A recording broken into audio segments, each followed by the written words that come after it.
یہ پروگرام ہی نہ بناؤ کہ تمہاری لڑائی ہو، اور فرمایا پھر اگر ہو جائے نا تو پھر صبر کے ساتھ مقابلہ کرو، پھر ڈٹ کے مقابلہ کرو، اور پھر یاد رکھو کہ یہ جو جنت ہے یہ تلواروں کے سائے میں ہے، جنت تلواروں کے سائے میں تمہیں ملے گی۔ پھر ڈٹنا سیکھو۔ پہلے تو بات یہ کہ تم یہ ارادہ ہی نہ کرو لڑائی، اور اگر کبھی ہو جائے وہ لوگوں کو بتاؤ کہ ہیں ہم پرامن لوگ، پر دین کے لیے کھڑا ہونا ہو تو پھر ہم سے زیادہ کسی کو کھڑا بھی نہیں ہونا آتا، پھر ہم سے زیادہ کسی کے پاس طاقت بھی نہیں۔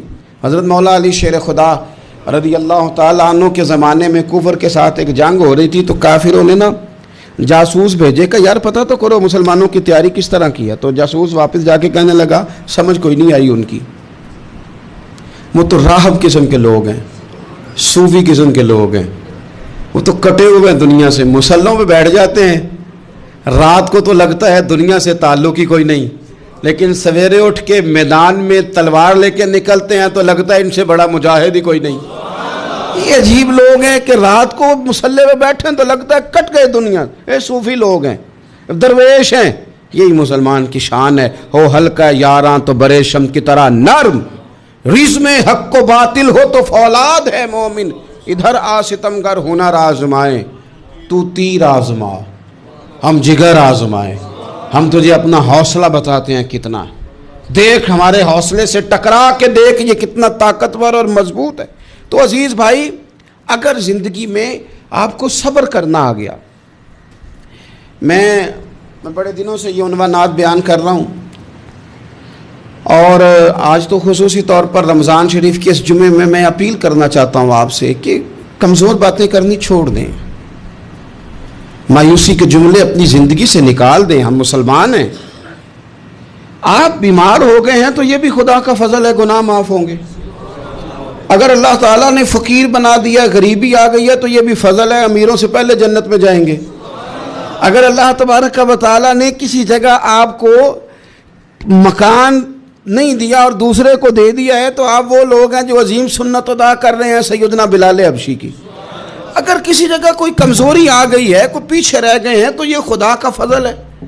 اللہ تعالیٰ نے چاہا ہمارے لیے جو فیصلہ تو ہم اس پہ راضی ہیں، لیکن اپنی زندگی میں اور شکوے اتنے بڑھا لیے، ہم نے اتنے بڑھا لیے کہ لوگوں سے شکوے کرتے کرتے رب رسول سے بھی شروع کر دیے۔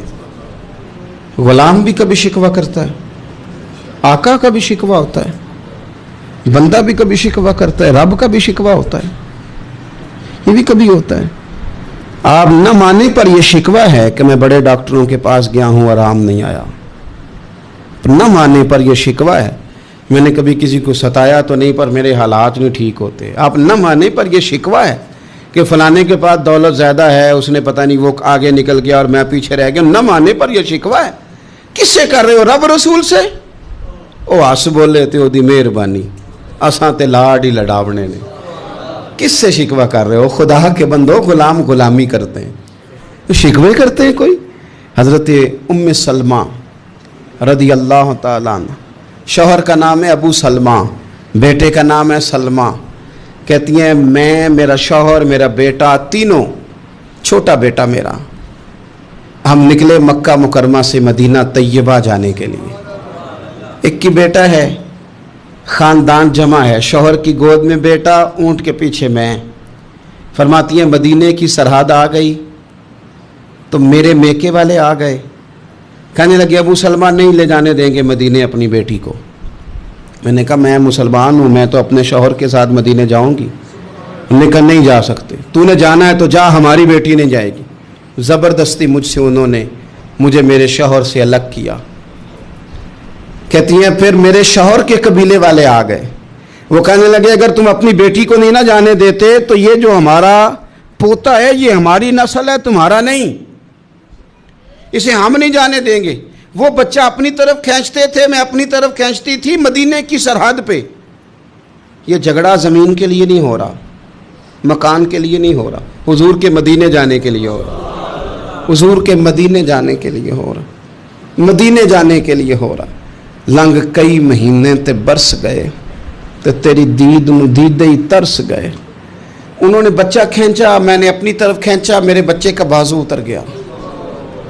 فرماتی ہیں میرے شوہر مدینے چلے گئے، بیٹا میرا میرے سسرال والے لے گئے, مجھے میکے والے لے گئے. آج بھی کچھ سیانے بندے کہتے ہیں اس کو نکال دو اور بچے چھین لو. ان کا بھی خیال تھا کہ بیٹا لے جائیں گے نا تو ابو سلمہ بھی مدینے سے واپس آ جائے گا, یہ بھی واپس آ جائے گی. او یار, اتنا بڑا بھی ظالم کوئی نہیں ہوگا جو ماں باپ سے بچے جدا کرے. فرماتی ہیں کہ وہ لے گئے چھین کے, میں میکے چلی گئی. لوگ روٹی کھاتے تھے, میرے حلق سے نہیں گزرتی تھی. زمانہ سویا کرتا تھا, میں سو نہیں پاتی تھی. بیٹا کہاں, شوہر کہاں, میں کہاں. ام سلمہ کتنی دیر تکلیف کاٹی. جناب ام سلمہ کہنے لگی لوگوں 1-2 دن نہیں, پورا سال بیت گیا, پورا سال. پر جے سونا ہی میرے دکھ وچ راضی, جے سونا ہی مارو مارو مینو مار مکاؤ, میں کوئی عذر نہ پیش لے آواں, او جے سونا ہی میرے دکھ وچ راضی, پھر سکھ نو چلے ڈاواں. فرمایا سال بیت گیا. لوگ صبح اٹھ کے کام کاج پہ لگ جاتے, کپڑے بدلتے, ڈیوٹیاں کرتے, اور میں سویرے اٹھ کے اس جگہ آ جاتی جہاں میرا شوہر اور میرا بیٹا بچھڑا تھا. میں سارا دن روتی, آہوزاری کرتی, حضور کے مدینے کی طرف منہ کر کے میں تڑپتی. سال بیت گیا, سال, 1 ہفتہ نہیں نکلتا بچوں کے بغیر. بڑے بڑے سیانے لوگ پردیس جاتے ہیں تو بچوں کی فوٹو دیکھ دیکھ کے روتے ہیں, لیکن کہتی ہیں ماں تھی, بیٹا بچھڑا اور پھر بیٹا بیمار ہو اور ماں سے جدا ہو, کتنی تکلیف کا منظر ہے. آپ فرماتی ہیں کہ 1 سال بیت گیا اور میں نے کسی کی منت نہیں کی, میں نے کوئی شکوہ نہیں کیا, اس لیے کہ جس حال میں رب و رسول رکھیں. یہ حوصلہ, یہ صبر, یہ توانائی. 1 سال کے بعد میرے چچا کا بیٹا میرے پاس سے گزرا, تڑپتے دیکھ کر کہنے لگا میری بہن تو سارا دن روتی رہتی ہے. تو میں نے کہا بھائی تمہیں کیا بتاؤں, اس کا شوہر چلا جائے, بیٹا جدا ہو جائے, وہ کیا کرے گی. فرماتے اس نے جا کے میرے باپ سے, اپنے والد سے, میرے خاندان والوں سے کہا اس کی سزا کب ختم ہوگی. اس غریبنی کا قصور یہ ہے کہ یہ مدینے والے کا کلمہ پڑھتی ہے, اس کی غلطی یہ ہے کہ یہ مسلمان ہو گئی ہے, دین حق قبول کر لیا ہے, کیوں نہیں تم خیال کرتے. کہتے ان کے دل نرم ہوئے, وہ رضامند ہوئے مجھے مدینے جانے پہ. پھر اس نے کوشش کی میرے سسرال پیغام بھیجے, کب بس کرو, اور بچہ تو چڑیا کا جدا ہو جائے تو وہ تڑپا کرتی ہے, اور تم نے ایک جیتی جاگتی ماں کا بیٹا جدا کیا ہے. وہ بھی نرم ہوئے, رب نے اسباب بنائے, میرا بیٹا مجھے ملا. کہنے لگے تو رہ جا. میں نے کہا نہیں, تم مسلمان نہیں ہو, تمہیں پتہ نہیں نا, میں یہاں نہیں رہ سکتی, مجھے مدینے ہی جانا ہے.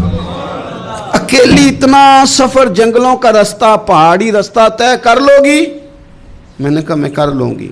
جنوں ویک کے ٹھر دیاں اکھیاں نے تو جنوں ویک کے ٹھر دا سینہ ہے.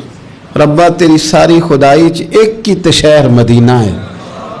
کہتی میں اونٹ پہ بیٹھی, بیٹا میں نے گود میں بٹھا لیا, میں سفر کرنے لگی, پر دل میں کھٹکا تھا کہ اتنا لمبا سفر, بیٹا چھوٹا ہے, کیسے کروں گی. کہتے مجھے عثمان بن طلحہ مل گئے. کہنے لگے کہاں جا رہی ہو بہن. میں نے کہا مدینے. کہنے لگے اکیلے جاؤ گی. میں نے کہا جانا تو ہے نا, کوئی ساتھ چلے نہ چلے پر شہر رسول تو جانا ہے نا. آپ فرماتی ہیں میں نے عثمان بن طلحہ سے نیک بندہ کوئی نہیں دیکھا, میرے اونٹ کی لگام تھام لی. جب مجھے اونٹ پہ بٹھاتے تھے نا, اونٹ بٹھا کے چلے جاتے تھے, میں بیٹھ جاتی تھی تو آ کے لگام تھامتے تھے. جب کہیں مجھے اتارتے تھے تو اونٹ بٹھا کے چلے جاتے تھے, میں اتر جاتی تھی تو اونٹ کو باندھتے تھے. سونا ہوتا تھا تو اونٹ بٹھا دیتے, میں اتر جاتی, وہ دور جا کے لیٹ جاتے. فرماتی تھی پھر میرے لیے میرے رب نے اسباب پیدا کیے اور میں مدینہ پہنچی. میں شوہر سے ملی, اور لوگوں میرے نصیب دیکھو, میں رہنے کہاں لگی, حضور کے مدینے میں, شہر رسول میں, شہر رہ پائے نظر, ہوش میں آ, یہ کوہ نبی ہے. میں حضور کے حرم کی زمین اور قدم رکھ کے چلنا, ارے سر کا موقع ہے او جانے والے, مدینے کے خطے خدا تجھ کو رکھے, غریبوں فقیروں کے ٹھہرانے والے. کہتی ہے میں وہاں بسنے لگی. آپ فرماتی ہیں مسلمانوں شاید مجھ سے زیادہ تکلیف کسی نے نہ سہی ہو, پر دیکھو 1 سال پورا میں تکلیف میں رہی, اور جب میرا صبر سال کو پہنچا, صبر کی عمر 1 سال ہوئی, تو پھر رب نے بندوبست کیا. پھر میرے گھر والے بھی نرم ہو گئے, سسرال والے بھی نرم ہو گئے. رب نے میرے آنے جانے کے لیے ایک بندے کا بندوبست بھی فرما دیا. پھر میرا شوہر تک بھی میں پہنچ گئی, مجھے مدینہ الرسول بھی نصیب ہوا. 1 سال میں نے صبر کیا تھا, رب نے مجھے مستقل مدینے کا ٹھکانہ عطا فرما دیا. لیکن جو بندہ صبر ہی نہ کر پائے, جو صبر ہی نہ, جو کہ جی بڑی دور سے آیا ہوں, بڑی دیر ہو گئی, بڑا ٹائم ہو گیا, کب جا کے مسئلہ حل ہوگا, وہ جو آپ نے بتایا تھا وہ تعویذ کب اثر کرے گا, وہ دعا کب قبول ہوگی, وہ فلانا معاملہ کب, بھئی یہ ڈیٹ تو آپ کو رب رسول ہی دے سکتے ہیں. بندہ تو کوئی اطلاع ہی دے گا, پیغام ہی دے گا, دعا ہی کرے گا. اگر زندگی میں حوصلہ ہی نہیں ہوگا, اگر آپ کو یہ قرار ہی نہیں آئے گا, ٹھہرنا ہی نہیں آئے گا کسی میدان میں. دیکھیں کچھ ایسی اذیتیں ہوتی ہیں جو اذیت ناک ہوتی ہیں, لیکن اگر غلامی میں آ جائے نا آپ تو وہ اذیت ناک نہیں ہوتی, اس چبھن میں مزہ آنے لگتا ہے. کئی درد بھی مزیدار ہوتے ہیں, کئی درد بھی, کبھی زخم ٹھیک ہونے پہ آ جائے نا تو اسے چھیڑو تو مزہ آتا ہے, اس لیے کہ کچھ درد بھی مزیدار ہوتے ہیں. آتش سے کسی نے کہا تو روتا بڑا ہے, اس نے کہا محبوب کی یاد میں تڑپتا ہوں, ابھی تو ایک دل ہے, میرے تو خواہش تھی کبھی 2 ہوتے نا تو صحیح کر کے تڑپتا. رب نے دل ایک بنایا, کہتا وہ مزہ دیا ہے تڑپ نے کہ میری آرزو ہے یا رب, میرے دونوں پہلوؤں میں دل بے قرار ہوتا. درد میں بھی مزہ ہے, پر شرط یہ ہے کہ لوگ درد میں بھی جینا سیکھیں. ہم نہ آرام میں جینا چاہتے ہیں, پنکھے کے نیچے جینا چاہتے ہیں. کاش کہ ہمیں صحرا میں بھی نیند کا مزہ لینے کا طریقہ آئے, پھر زندگی کے سارے راستے آسان ہیں, پھر اقرار بھی مشکل نہیں. لیکن چونکہ حوصلہ نہیں, صبر نہیں, وہ والا قرار نہیں جو ایک مسلمان سے رب رسول کا مطالبہ ہے. حدیبیہ کے موقع پہ نا نبی پاک صلی اللہ علیہ وسلم نے جو شرطیں کافروں کے ساتھ طے کی تھی نا, حضور نے نور بصیرت سے کی تھی نا, تو انہی شرطوں نے پھر فتح کے باب کھول دیے. ان فتحنا لک فتحا مبینا. ایک شرط یہ تھی کہ اگر کوئی مسلمان مدینے سے مکے آئے گا تو مکے والے واپس نہیں کریں گے, رکھ لیں گے.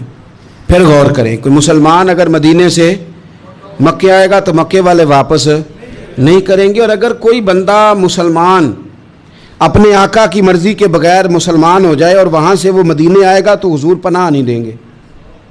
تو میرے بھائی, محبوب کی طرف سے آنے والا نہ صرف سوکھ ہی نہیں قبول کرنا چاہیے, دکھ بھی قبول کرنا چاہیے, دکھ بھی قبول کرنا چاہیے. ہمارا یہ مسئلہ ہے کہ ہم نہ میٹھی میٹھی کے قائل ہیں, کڑوی کڑوی کے قائل نہیں. اگر وہ کبھی دکھ دے نا تو محبوب کا دکھ بھی سکھ سمجھ کے قبول کرو. ہاں اس کی طرف سے کانٹا ہے کبھی تو اسے پھول سمجھ کے قبول کرو, وہ چبھے گا نہیں, انشاءاللہ مزہ ہی دے گا, وہ قبول تو کرو نا. تو اب حضرت ابو بصیر رضی اللہ تعالیٰ عنہ ایک صحابی تھے, ایک تو حضرت ابو جندل رضی اللہ تعالیٰ عنہ تھے نا, تو وہ تو حدیبیہ میں آ گئے. حضور مجھے لے جائیں, تو نبی پاک نے فرمایا میں نے وعدہ کر لیا ہے, ان کو بھی حضور نے واپس بھیج دیا. اور یہ بیچارے نا اپنے آقا کی جیل توڑ کے مکے سے بھاگ کے مدینے آئے. یا رسول اللہ مجھے قبول کر لے, میں بھاگ آیا ہوں, وہ بڑا ظلم کرتے ہیں, مارتے ہیں, تکلیف دیتے ہیں. وہ آئے تو ادھر سے نا اس کے مالک نے 1-2 بندے بھی بھیج دیے رکا دے کے کہ یا رسول اللہ آپ کا تو وعدہ تھا کہ آپ بندہ رکھیں گے نہیں. یہ آئے اور رکا بھی آ گیا. اب ذرا منظر کو سمجھیں. ہمارا تو یہ مسئلہ ہے کہ کہتے ہیں کہ میری 99 باتیں مانی ہیں, ایک نہیں مانی, لہذا میرا تعلق ہی کوئی نہیں. لیکن یہاں کیا کیفیت ہے, بندہ رو رہا ہے, تڑپ رہا ہے, حضور میں مار سے بچتا ہوا آیا ہوں, جیل توڑ کے آیا ہوں, مجھے قبول کر لیں. ادھر رکا آ گیا کہ آپ کا وعدہ تھا رکھیں گے نہیں. اب یہ کتنا مشکل مسئلہ ہے, لیکن رسول پاک علیہ السلام نے فرمایا ابو بصیر میں نے وعدہ کیا یار تجھے واپس جانا پڑے گا. ہوئے ہوئے ہوئے. لوگ تو کہتے ہیں نا کہ وہ پیر صاحب نے کہا تھا تو میرا کام نہیں ہوا, لہذا میری بیعت ہی گئی, چھٹی ہو گئی. ماحول ہی بڑا عجیب ہے. حضور نے فرمایا واپس جا, لیکن جے کر یار دے نام دا ملے مینا, پھر انہوں چولی پا لئیے مینے نو پنجے سٹیے نا. جے کر یار دے نام دا, سامنے والے نے تانا سمجھ کے دیا تھا پر یار کے نام کا تھا نا, اس نے کہا لا صحیح سونے کے نام کا ہے نا, تانا ہوا تو کیا ہوا. جے کر یار دے نام دا ملے مینا, انہوں چولی پا لئیے پنجے سٹیے نا. تے جے کر یار دے نام دی ملے سولی, پھر جھوٹا جھوٹ لئیے تے پیچھے ہٹیے نا. جھوٹا جھوٹ لئیے, اب لکھنے والے کا بھی اپنا انداز ہے نا، کہتے ہیں یہ بھی میرے لیے جھولا ہی ہے، یہ بھی آرام کی جگہ ہی ہے، جھوٹا جھوٹ لئیے تے پیچھا ہٹیے نا۔ حضرت ابو بصیر رضی اللہ تعالیٰ عنہ سے حضور نے فرمایا واپس جانا ہے، کہ سونے ٹھیک ہے، کوئی شکوہ نہیں، کوئی گلہ نہیں، یہ بھی میرے محبوب کا حکم ہی ہے۔ اور کیا بات ہے، میرے نبی وعدوں کے پکے ہیں، کیا بات ہے، حضور نے جو کہا کر کے دکھایا۔ کہتے ہیں میں واپس جا رہا تھا، ایک دو بندے ساتھ تھے، جب مدینے کی حد گزر گئی نا، حضور نے تو کہا تھا نا مدینے میں پناہ نہیں دینی، تو میں نے اس سے کہا یار تلوار بڑی سونی ہے، ذرا دکھانا۔ اس نے دکھائی تو ایک کی میں نے گردن کاٹ دی، دوسرا ویسے ہی بھاگ گیا، اور بھاگ کے حضور کے پاس آیا، جی اس نے تو مار دیا۔ تو سرکار فرمانے لگے میں نے تو وعدہ پورا کیا تھا نا، تم سے نہیں سنبھالا گیا تو معاملہ تمہارا ہے۔ اب حضرت ابو بصیر رضی اللہ تعالیٰ عنہ واپس آئے، عرض کی حضور اب میرے لیے کیا حکم ہے؟ حضور نے فرمایا میاں حکم وہی ہے، مدینے میں ہم نہیں رکھ سکتے، تم مدینے میں صحابہ تھے نا، حضور کی باتوں سے خوشبو لیتے تھے، مدینے میں نہیں رکھ سکتے۔